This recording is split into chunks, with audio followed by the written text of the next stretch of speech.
तीन बहनों की लालची भाभी। करिश्मा, रेशमा और मनीषा तीन बहनें हैं। उनका एक भाई भी है, मयंक। मयंक अपनी बहनों को बहुत प्यार करता है, लेकिन मयंक की पत्नी सविता इस मामले में मयंक से बिल्कुल ही अलग है। वो अपनी ननदों का जितना बुरा कर सकती है उतना बुरा करती ही रहती है और अपनी ननदों पर हुक्म भी चलाती है। करिश्मा, तुमने अभी तक नाश्ता नहीं बनाया? तुम्हारे भैया को ऑफिस जाने में देर हो रही है। हाँ भाभी, बस अभी बनाती हूँ। करिश्मा, तुम ये ढीलापन छोड़ दो। कल को पराये घर जाना है। वहाँ अगर तुम इस तरह से काम करोगी तो लोग क्या कहेंगे कि माँ ने और भाभी ने कुछ सिखाया नहीं। और तुम्हारी दोनों बहनें कहाँ? रेशमा मार्केट गई है और मनीषा सो रही है। क्या? सुबह के 8 बज रहे हैं और ये महारानी अभी भी सो रही है? सविता अपनी सास दुर्गा देवी के पास जाती है। माँ जी, देख रही हो अपनी बेटियों के तौर?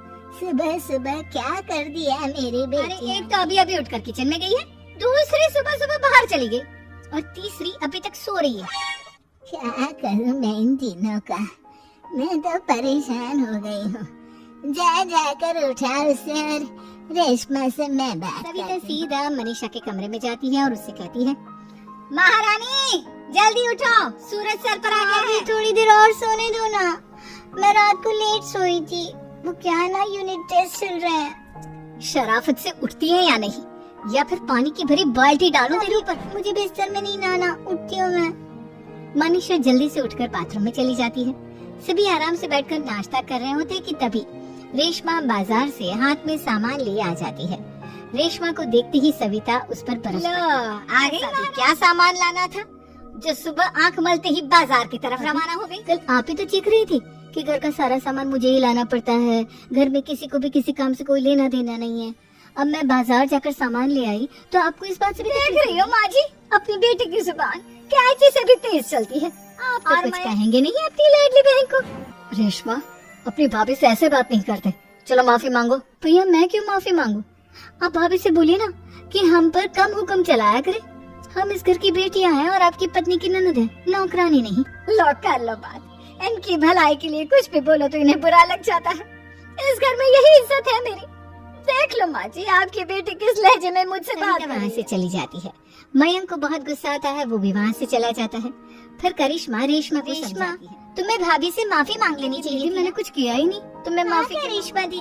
रेशमा दीदी जैसे ही घर में आई, भाभी ही उन पर चिल्ला रही थी। हाँ, मैं मानती हूँ कि गलती भाभी की थी। मैं तो इसलिए बोल रही हूँ कि भाभी ने माँ को तो पूरी तरह अपने वश में कर लिया है। वो हमारी बात सुनती ही नहीं। मयंक भैया हमारे लिए हमेशा खड़े रहते हैं, इसलिए उनकी बात का मान तो तुम्हें रखना चाहिए था ना। कोई फायदा नहीं दीदी, कुछ दिनों की बात और है, भाभी उन्हें भी हमारे खिलाफ भड़का देंगी।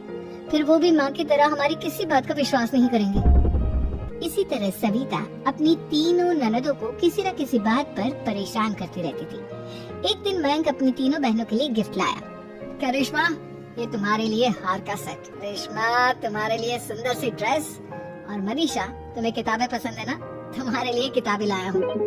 थैंक यू भैया। करिश्मा, तुम्हारा नेकलेस कितना सुंदर है। ये भैया कहाँ से लिया? भैया को 3 दिन पहले फोन पर ये डिजाइन दिखाया था और आज भैया ये तो अपनी ननदों की गिफ्ट्स देखकर जल गई। और करिश्मा का नेकलेस तो उसे भी बहुत पसंद आया था। अपनी बहनों के लिए कितना अच्छा नेकलेस लेकर आए हैं। मुझे कभी कोई गिफ्ट। आज ही ये हार चुरा लूंगी। रात में सविता करिश्मा का हार चुरा लेती है और इसी तरह उसे अपनी ननदों की जो भी चीज अच्छी लगती वो उसे मांगते नहीं, बल्कि रात के अंधेरे में चुरा लेती। इसी तरह दिन बीतते गए और सविता ने मयंक के दिल में भी उसकी बहनों के लिए नफरत पैदा कर दी। एक दिन मयंक ने करिश्मा और रेशमा के लिए रिश्ता देखा और ये बात उसने घर में सबको बताई। माँ, करिश्मा और रेशमा के लिए बहुत अच्छा रिश्ता आया है। वो लोग कल इन्हें देखने आ रहे हैं।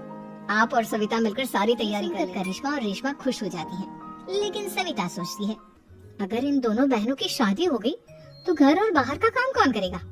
मनीषा तो 1 नंबर की कामचोर है, उससे तो किसी बात की उम्मीद लगाना ही बेकार है। इस शादी को रोकना होगा। अगले दिन सभी लड़के वालों के स्वागत की तैयारी करने में लगे होते हैं। तभी मयंक अपनी बहनों से आकर कहता है, तैयार हो गई तुम दोनों? देखो, दोनों लड़के बहुत अच्छे हैं, मैं कोई कसर नहीं छोड़ना चाहता, इसलिए तुम उनके सामने अच्छे से बिहेव करना और अपनी भाभी से लड़ने मत लग जाना। करिश्मा, तुम वो नेकलेस पहन लो ना जो मैं तुम्हारे लिए लाया था। भैया, मैं बहुत देर से वो नेकलेस ढूंढ रही हूँ, लेकिन मुझे मिल ही नहीं रहा। क्या, तुमने नेकलेस खो दिया? तुम्हें पता भी है वो कितना महंगा था? तुम कोई काम ढंग से नहीं कर सकती। मयंक गुस्से में वहाँ से चला जाता है। थोड़ी देर बाद लड़के वाले भी आ जाते हैं। वो दोनों बहनों को पसंद कर लेते हैं और रिश्ता पक्का हो जाता है। सविता के दिमाग में तो कुछ और ही खिचड़ी पक रही थी। वो पंडित जी के पास करिश्मा की कुंडली लेकर जाती है और उन्हें पैसे देकर करिश्मा की कुंडली बदलवा देती है। जब लड़के वालों के पास करिश्मा की कुंडली जाती है तो वो दुर्गा को फोन करते हैं। हमने करिश्मा की कुंडली अपने पंडित जी को दिखाई थी। आपकी बेटी की कुंडली नहीं बल्कि दोषों का पिटारा है। देखिए, मैं और मेरे पति इन सब बातों में बहुत विश्वास करते हैं, इसलिए हम आपकी बेटी से अपने बेटे की शादी नहीं करा सकते। इस तरह करिश्मा का रिश्ता टूट जाता है और सभी घर वालों को बहुत दुख होता है।